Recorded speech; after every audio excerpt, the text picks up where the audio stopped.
kamu tahu mengapa umat Islam disebut khaira ummah? Assalamualaikum warahmatullahi wabarakatuh, saudaraku. Hari ini izinkan saya mengajakmu dalam sebuah perjalanan.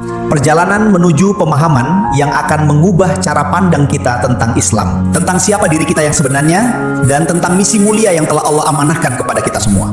Ada satu ayat dalam Al-Quran, satu ayat yang telah menggerakkan jutaan jiwa sepanjang 1400 tahun.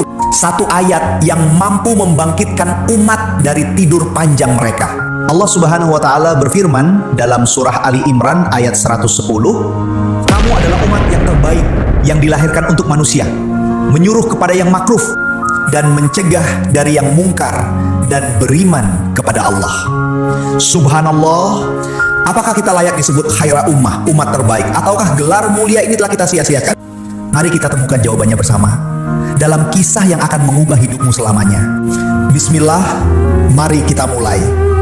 Bayangkan sebuah komunitas yang dipilih Allah bukan karena ras atau keturunan mereka, tetapi karena misi yang mereka emban. Inilah umat Muhammad Sallallahu Alaihi Wasallam yang Allah sebut sebagai khaira ummah, umat terbaik dalam surah Ali Imran ayat 110. Ketika ayat ini turun, umat Islam masih minoritas di Madinah. Mereka dikelilingi oleh berbagai tantangan.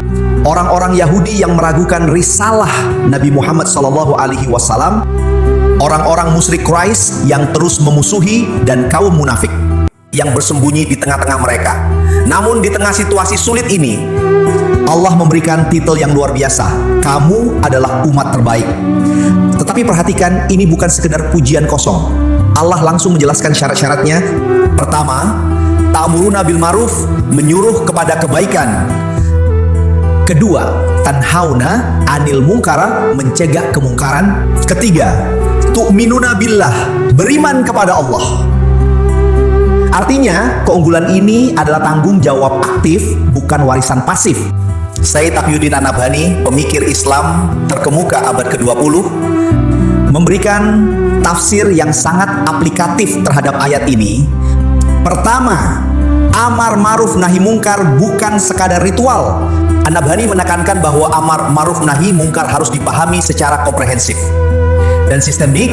Menurutnya, ini bukan hanya soal mengingatkan orang untuk sholat atau berjilbab, meskipun itu penting, tetapi juga mencakup penegakan sistem hukum yang adil berdasarkan syariah, menentang sistem ekonomi yang zalim, riba, kapitalis eksploitatif, melawan penjajahan dan dominasi asing atas negeri-negeri muslim, serta menolak pemisahan agama dari kehidupan publik, sekularisme.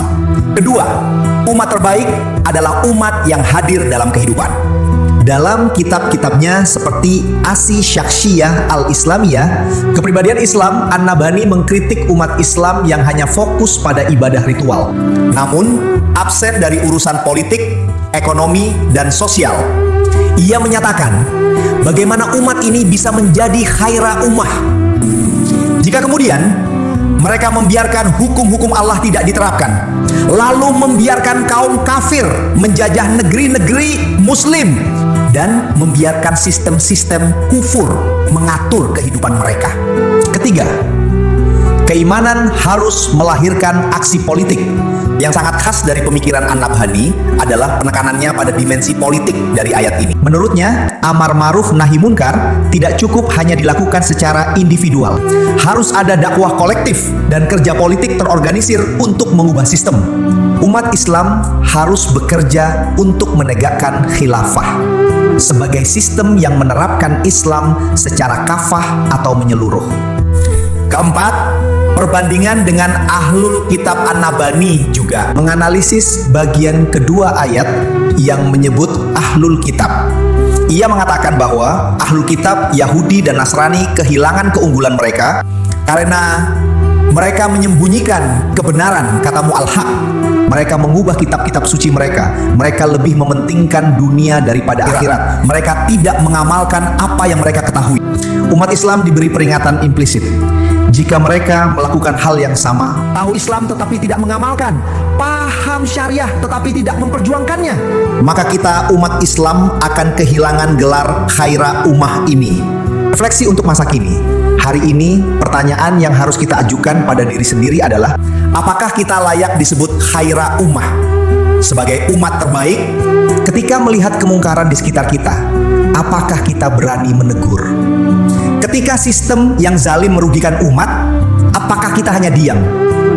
Ketika saudara-saudara kita tertindas, apakah kita hanya menonton?